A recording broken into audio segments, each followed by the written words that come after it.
TV, media informatif pembangunan daerah. Assalamualaikum warahmatullahi wabarakatuh. Berjumpa lagi dalam liputan khusus Polewali Mandar TV. Sehubungan dengan dampak wabah corona atau yang dikenal dengan istilah COVID-19 ini, pemerintah telah mengambil berbagai kebijakan dalam rangka jaring pengaman sosial. Nah, tentunya kita dan masyarakat ingin tahu seperti apa pelaksanaan jaring pengaman sosial di daerah kita, Kabupaten Polewali Mandar. Telah terhubung melalui sambungan video Kepala Dinas Sosial Kabupaten Polewali Mandar, Bapak Yusuf Demajid, dan Kabid Pemberdayaan dan Penanganan Fakir Miskin, Bapak Syarifuddin Amin. Ya, baik Pak. Yang pertama mungkin dijelaskan apa saja program-program pemerintah dari bidang sosial yang dilaksanakan di Kabupaten Polewali Mandar. Sekaligus bisa dijelaskan seperti apa setiap program, berapa besaran bantuannya, sehingga publik bisa mengerti atau membedakannya. Assalamualaikum warahmatullahi wabarakatuh. Sehubungan dengan pertanyaan Mbak terkait program apa saja yang ada di dinas sosial, ada beberapa program yang ada di dinas sosial.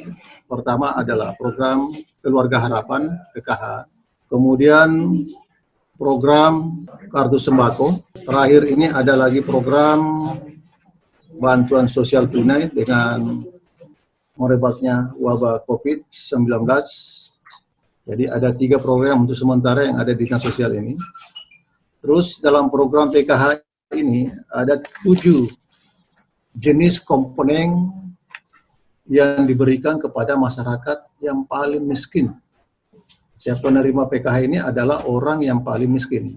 Jadi di dalam komponen ini adalah ada ibu hamil, kemudian anak SD, SMP, SMA, dan lain-lain sebagainya, bahkan lansia juga mendapatkan PKH, disabilitas juga ada.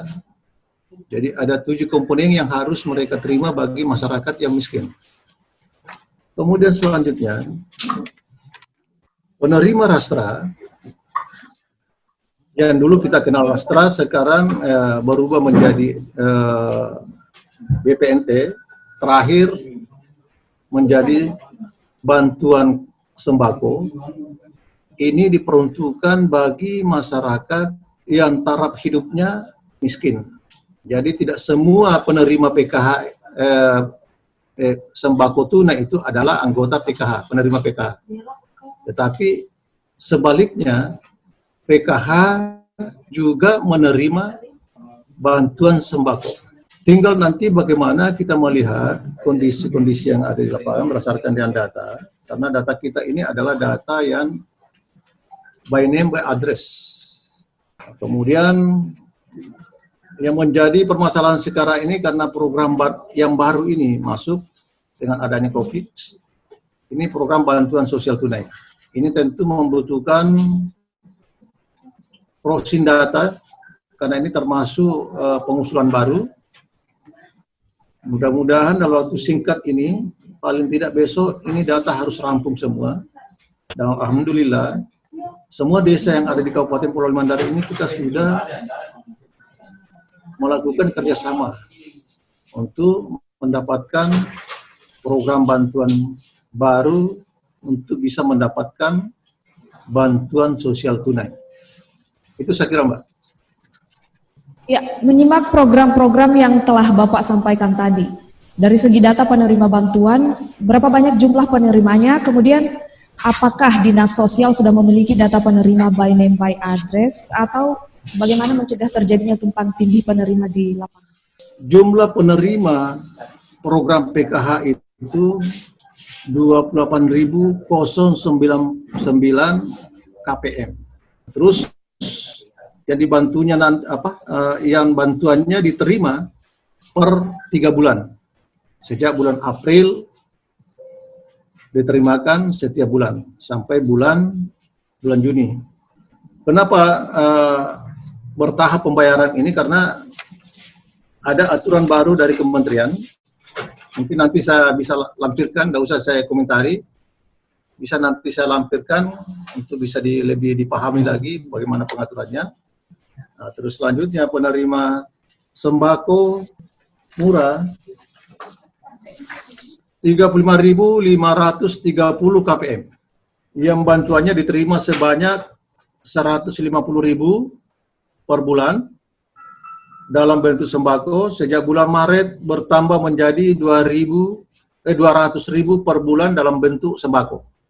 Kemudian program bantuan sosial tunai diberikan kepada keluarga miskin, tidak mampu dan atau rentan terkena dampak COVID-19 di luar program sembako BPNT dan program keluarga harapan PKH. Besarannya bansos tunai per keluarga per bulan Rp600.000 diberikan selama 3 bulan, mulai pada bulan April, insya Allah Mei dan Juni tahun 2020. Selanjutnya perlu saya sampaikan bahwa jumlah penerima bansos tunai di luar PKH dan program sembako sebanyak 11.520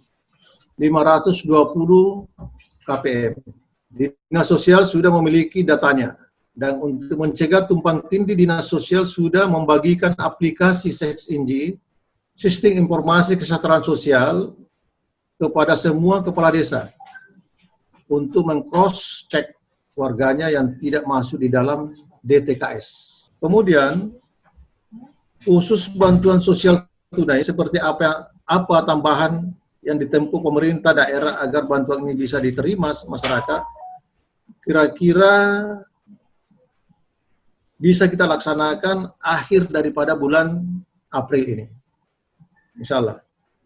Saya kira untuk sementara demikian, nanti kita berlanjut lagi. Baik, selanjutnya saya ke Kabid Pemberdayaan dan Penanganan Fakir Miskin dengan Bapak Syaifuddin Amin. Khusus bantuan sosial tunai, seperti apa tahapan yang ditempuh pemerintah daerah agar bantuan ini bisa diterima masyarakat? Kira-kira kapan bisa terlaksana? Baik, terima kasih. Terima kasih Bu. Untuk bantuan sosial tunai, tahapan sekarang yang sudah kami lakukan adalah proses cek di 6NG di tingkat desa, dan sekarang data yang sudah berada di dalam DTKS itu kurang lebih 7.430 itu NIK-nya sudah valid. Jadi sementara data yang di luar DTKS ini yang sementara kami proses juga kelengkapan NIK-nya, mudah-mudahan semuanya bisa valid. Itu yang dilakukan oleh teman-teman di tingkat desa. Selanjutnya data tersebut kami terima paling lambat sore hari ini untuk kami lakukan perekapan di tingkat kabupaten di Dinas Sosial, yang mana data tersebut harus tiba di Kementerian Sosial paling lambat tanggal 23 April untuk dilakukan validasi. Jadi ini yang perlu kami sampaikan, karena banyaknya permasalahan NIK yang tidak valid, sehingga ada beberapa nama yang layak untuk menerima tapi tidak mendapatkan, diakibatkan NIK-nya yang tidak valid. Ini terkait bantuan sosial tunai. Ya, baik. Terkait bantuan sosial tunai ini, seperti apa upaya pemerintah mendistribusikan bantuan ini sehingga tiba tepat sasaran sesuai data penerima?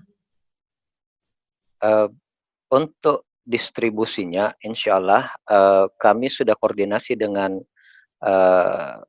lintas sektor, dan tadi juga kami kedatangan dari pihak pos. Kami sudah berbagi teknis untuk pendistribusian di lapangan, di mana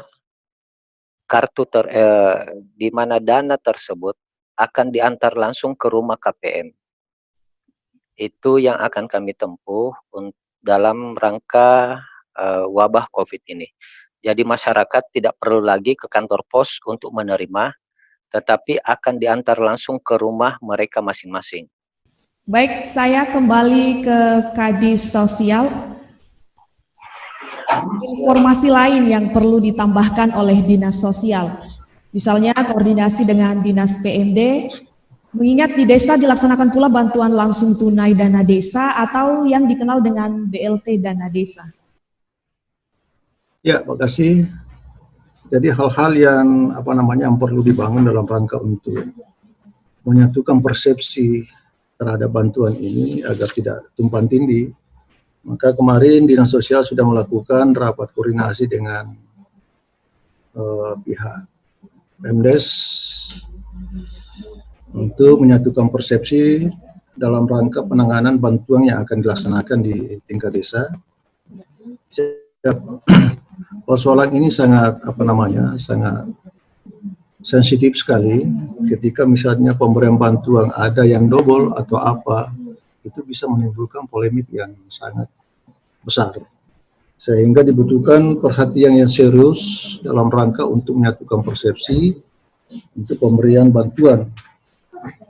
Metode dan langkah-langkah strategis yang akan dilakukan Kabid Sosial, Kabid Pemberdayaan Fakir Miskin kita sudah memberikan cara kepada teman-teman yang ada di Pemdes maupun yang ada di desa, sehingga nanti pelaksanaan ini berjalan dengan baik. Terus kemudian memang kita ketahui di pemberian bantuan yang ada dari pusat ini terlalu banyak, sehingga membutuhkan kerjasama yang bagus, membutuhkan kerjasama yang lebih afik lagi, sehingga tidak ada kemungkinan bisa muncul hal-hal yang tidak diinginkan. Di sini terpulang kepada bagaimana SKPD ataupun siapa saja yang memiliki bantuan-bantuan dari kementerian agar senantiasa mengacu kepada data yang lebih akurat lagi. Seperti misalnya data kita di Dinas Sosial ini kan sudah teruji, sehingga diperlukan ada koordinasi yang lebih intensif lagi sehingga pelaksanaan ini bisa berjalan dengan baik. Saya kira demikian. Ya, baik. Semoga informasi ini dapat memberikan pencerahan kepada masyarakat, khususnya bagi penerima manfaat program bantuan dari Dinas Sosial. Terima kasih untuk waktunya. Assalamualaikum warahmatullahi wabarakatuh. Waalaikumsalam warahmatullahi wabarakatuh. Demikian liputan khusus Polewali Mandar TV kali ini. Sampai jumpa di liputan khusus selanjutnya. Assalamualaikum warahmatullahi wabarakatuh.